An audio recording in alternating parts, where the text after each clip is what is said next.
When the ball starts bouncing for many athletes, scoreboard may be gone, but that drive to succeed at any cost remains the same. Reporting from Washington, D.C., I'm Amani Clark-Bey for HU News Vision. The Clarks are expecting their first winning season since 2016 after coming off an 0-7 record this past season.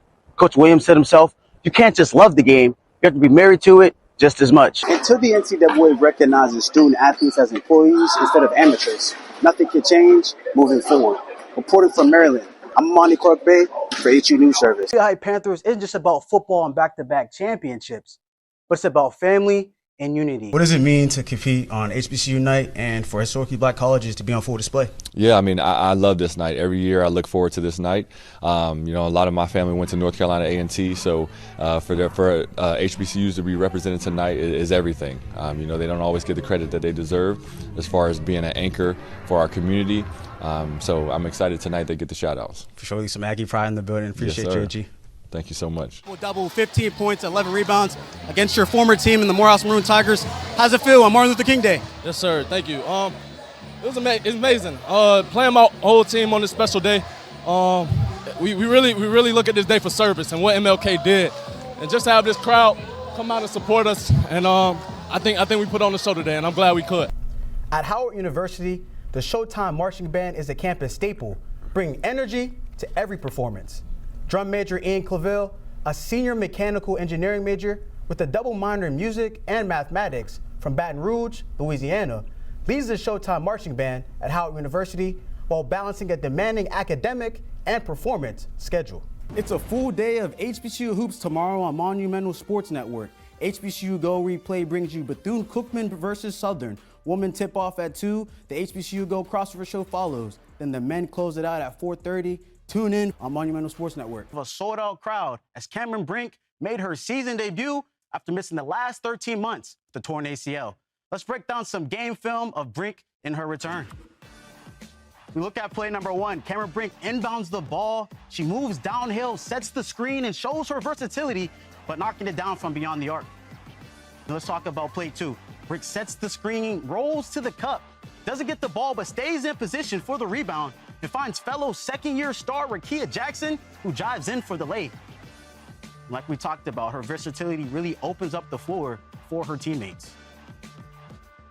And lastly, let's look at play 3. Brink gets on defense, gets beat initially, but recovers and uses her length to deny the bucket at the rim. Williams discussed the struggles of coaching a smaller roster with only 30 players. They can rotate a lot more than we can. That O-line got to play D-line. So we got to be in more shape. The guys just got to get better. More reps, more work, more time. Junior wide receiver and outside linebacker Nazar Livingston said, "Despite all the losses, there are still players who want to win, but also players who are learning what it means to work hard." A couple of guys that really do want to win and really do want to be a part of a program that's really worth being a part of. And people don't understand that when you really want to be better at something, you gotta really work hard to do that. They try to take the easy way out.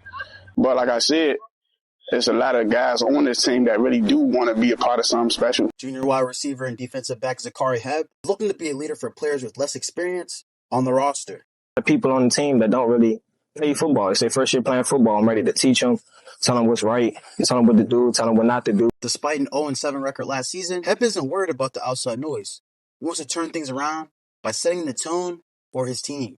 Just because our record look like that doesn't mean anybody's bad on the team. We got a lot of dogs. Trust, we got a lot of dogs. If you was up here watching, I'm telling them, come watch us play. Instead of downplaying us based off our record, come watch us play. Got to come together as a team and, build our chemistry. The Clarks are expecting their first winning season since 2016 after coming off an 0-7 record this past season.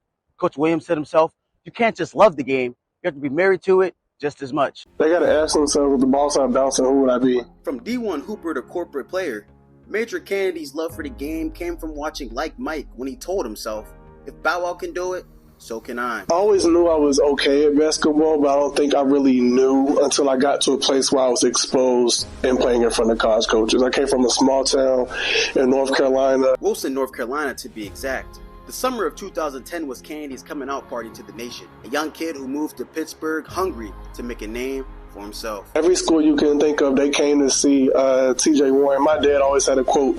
He said, I don't care who they came to see. I want them to leave saying your name. Those high major schools indeed left, knowing his name. Kennedy received offers and interest from many, but decided to attend Drexel University, with basketball being the only thing on his mind. Your career could be over like that. I dealt with that. You got to take your academics seriously, because 30 points is not going to get you that job. 100%. Let's start with Bryce Harris. We talk about Bryce Harris. He's the reigning MEAC Defensive Player of the Week, and I think he could be a front runner for the MEAC Defensive Player of the Year. We also look at the person I'm about to talk about next, Seth Towns. He can be a front runner for the MEAC Player of the Year, and I'm excited to see how these two can prove how they can get these awards. UWODY. But yeah, You want to see Scoop? Come down to Wolverina. August 23rd, be here. Scoop, when I broke down your film this year, I like to label you as like a Swiss Army knife, someone who you can put in any formation, any scheme, and you'll find a way to impact the game. So if you had to describe your game, how would you describe it? I definitely think it's different. I always been a smaller guy, so I always told myself, like, don't let that change how you're going to go out there and affect the game.